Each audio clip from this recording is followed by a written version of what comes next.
Subscribe for more content.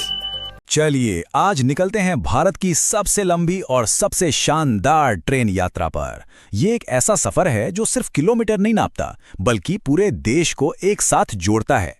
कभी सोचा है कि ट्रेन से भारत के एक छोर से दूसरे छोर तक पूरे उपमहाद्वीप को पार करने में आखिर लगता क्या है? ये दूरी है 4189 किलोमीटर, मतलब दिल्ली से चेन्नई जाके वापस आने से भी ज्यादा, वो भी एक ही ट्रेन में एक ही सफर में। और इस दूरी को तय करने में लगते हैं लगभग 75 घंटे। जी हां, पूरे 3 दिन और 3 रातें ट्रेन में गुजरती हैं। इस दौरान 3 बार सूरज उगता है और 3 बार ढलता है। और ये कमाल कर दिखाने वाली भारत की सबसे लंबी दूरी की ट्रेन का नाम है विवेक एक्सप्रेस। लेकिन देखिए, विवेक एक्सप्रेस सिर्फ एक जगह से दूसरी जगह जाने का साधन नहीं है। इसके पीछे एक बहुत गहरा और खास मकसद भी छुपा है। ये ट्रेन शुरू होती है भारत के उत्तर पूर्वी कोने असम के डिब्रूगढ़ से और जाती है देश के दक्षिणी सिरे तमिलनाडु के कन्याकुमारी तक। ये सिर्फ पटरियों का सफर नहीं है, ये तो अलग अलग भाषाओं, खान पान और संस्कृतियों का एक चलता फिरता संगम है। और इस ट्रेन का नाम स्वामी विवेकानंद की 150वीं जयंती पर रखा गया था। विवेकानंद जो हमेशा भारत की एकता और युवाओं की शक्ति की बात करते थे, उनके लिए ये ट्रेन एक तरह से चलती फिरती श्रद्धांजलि है। तो चलिए अब जरा इस महाकाव्य यात्रा के स्केल को कुछ जबरदस्त आंकड़ों से समझते हैं। जैसा कि हमने बात की, कुल दूरी है 4189 किलोमीटर। ये भारत में किसी भी ट्रेन से तय की जाने वाली सबसे लंबी दूरी है। No questions asked. पूरे 74 घंटे और 35 मिनट। अरे, इतने टाइम में तो कोई पूरी वेब सीरीज देख ले, एक मोटी सी किताब पढ़ के खत्म कर दे और फिर भी टाइम बच जाए। अपने इस लंबे सफर में ट्रेन 58 बार रुकती है, मतलब हर स्टेशन एक नई कहानी, एक नई झलक उस अनोखे इलाके की जहां से ट्रेन गुजर रही होती है।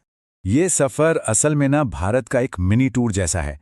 चलिए देखते हैं ये किन किन राज्यों से होकर गुजरता है। असम से शुरू होकर ये ट्रेन नागालैंड, पश्चिम बंगाल, बिहार, झारखंड, उड़ीसा, आंध्र प्रदेश, केरल से गुजरती हुई आखिर में पहुंचती है तमिलनाडु। सोचकर देखिए, एक ही टिकट पर 9 राज्यों की सैर। डिब्रूगढ़ से कन्याकुमारी तक के इस सफर में गुवाहाटी, भुवनेश्वर, विशाखापट्टनम और तिरुवनंतपुरम जैसे कई बड़े और अहम स्टेशन आते हैं, जो भारत के पूर्वी और दक्षिणी तटों की पूरी कहानी बयां कर देते हैं। ठीक है, आंकड़ों की बात तो हो गई, लेकिन असल में इस ट्रेन के अंदर की जिंदगी और खिड़की के बाहर का नजारा वो कैसा होता है?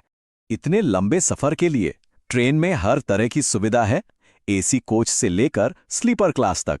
और हां, सबसे जरूरी चीज, एक पैंट्री कार, जहां से लगातार ताजा और गर्म खाना मिलता रहता है, जो सफर को और मजेदार बना देता है। और खिड़की के बाहर का नजारा, अरे वो तो हर कुछ घंटों में बदलता है। कभी असम में ब्रह्मपुत्र के विशाल किनारे दिखते हैं, तो कभी उड़ीसा के तटीय मैदान, और फिर अचानक केरल के हरे भरे नारियल के बागान, बिल्कुल एक चलती फिरती फिल्म की तरह। तो ये यात्रा भारत के लिए तो बहुत बड़ी है, इसमें कोई शक नहीं, लेकिन दुनिया के नक्शे पर ये कहाँ खड़ी होती है? चलिए एक नजर डालते हैं। हाँ, दुनिया की सबसे लंबी रेल यात्रा तो रूस की ट्रांस साइबेरियन रेलवे है, लेकिन विवेक एक्सप्रेस भी दुनिया की टॉप लंबी यात्राओं में शान से शुमार है।